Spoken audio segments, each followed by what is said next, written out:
வெங்கடகிருஷ்ணன் ஐயாவை வந்து நான் இப்போ சந்திக்க வந்தேன். சென்னை ஊரப்பாக்கத்தில் இருக்காரு. பழனியில தான் அவர் இருந்தது. அப்போ வந்து ஊரப்பாக்கத்தில் இருக்காரு. நல்ல ஒரு பெரிய வைத்தியர். அவர் வந்து ரசவாதத்தில் வந்து நல்லா நிறைய ஆராய்ச்சி பண்ணியிருக்காரு. அவரை வந்து சந்திக்கக்கூடிய ஒரு வாய்ப்பு கிடைச்சிச்சு. அதை தாண்டி நான் ஊரப்பாக்கம் வந்தேன். இப்போ அவர் வந்து அயகாந்தம் செய்கிற முறையை வந்து சொல்கிறேன்னு சொன்னார்.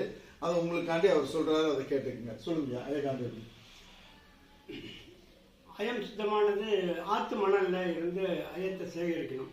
காந்தம் வச்சு ஆற்று மணலில் ஒரு அப்படியே காந்தத்தை இது பண்ணோம்னா உங்களுக்கு சுத்தமான பொடிகள் கிடைக்கும். அதை ஒரு 100 கிராம் சேர்த்து கொண்டு வந்து எலுமிச்சம்பழச்சாத்தில் ஊற வச்சு எடுத்துக்கணும். அதே மாதிரி காந்தத்தையும் சுத்தம் பண்ணி அதையும் எடுத்துக்கணும். இதில் ஒரு பழம், அதில் ஒரு பழம், ரெண்டையும் சேர்த்து கள்ளத்தில் விட்டு எலுமிச்சம்பழச்சாத்தை விட்டு ஒரு 6 மணி நேரம் அரைக்கணும். 6 மணி நேரம்? ஆமாம்.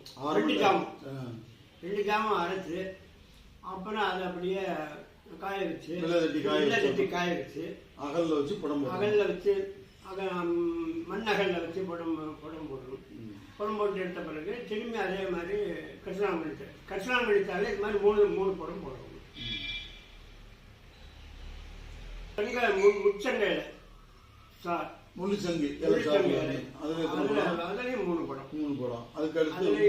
அதையும் ஒவ்வொரு தடவையும் அரைக்கும் பொழுதும் 2 ஜாமம் அரைக்கணும். 2 ஜாமம் அரைச்சு காய வச்சு அதுக்கு பிறகு நீர்பிரமி இலையில 3 படம் அதையும் அரைச்சு 3 படம் போடணும். ஒவ்வொரு தடவையும் தனித்தனியாக அரைச்சு எடுத்த பிறகு 3வது படத்தில் கடைசி படத்தில் எடுக்கும் பொழுது கொஞ்சோண்டு ஒரு பணவிட வீரம் சுத்தி செய்த வீரம் பணவிட சுத்தி செய்த போகிறோம்.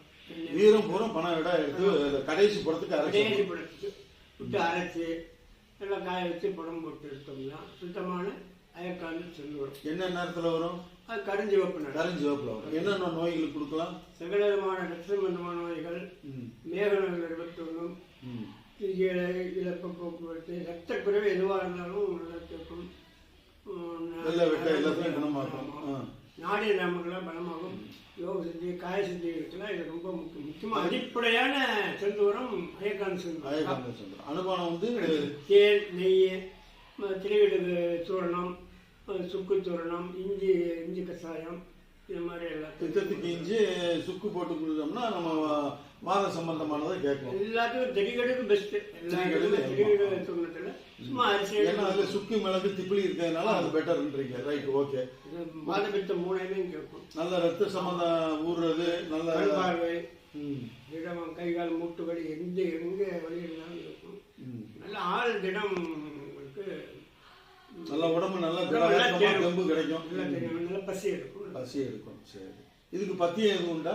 பத்தியம் வந்து சாதாரண இந்த பாவக்காய், அகத்திக்கீரை, மீன் கருவாடு இதெல்லாம் சேர்க்காம சாப்பிட்டா நல்லா இருக்கும். இதுக்கு ஏதாச்சும் அனுபவம் லேகியம் ஏதாச்சும் அனுபவம்? லேகம் வந்து கரிசலாங்கண்ணி லேகம் பெஸ்ட். கரிசலாங்கண்ணி லேகத்திலையும் இது சாப்பிடலாம். இன்னும் ரொம்ப நல்லது. பெற்ற விருத்தி நல்லா இருக்கும். ஹிமோகுளோபின்லாம் ரொம்ப நல்லா வரும். இப்போ பி காம்ப்ளெக்ஸ்லாம் அதுக்கிட்ட பக்கம் நிற்க முடியும். ஒரு நல்ல முறையில் சொன்னீங்க. உங்களுக்கு ரொம்ப நன்றி. தேங்க்யூ.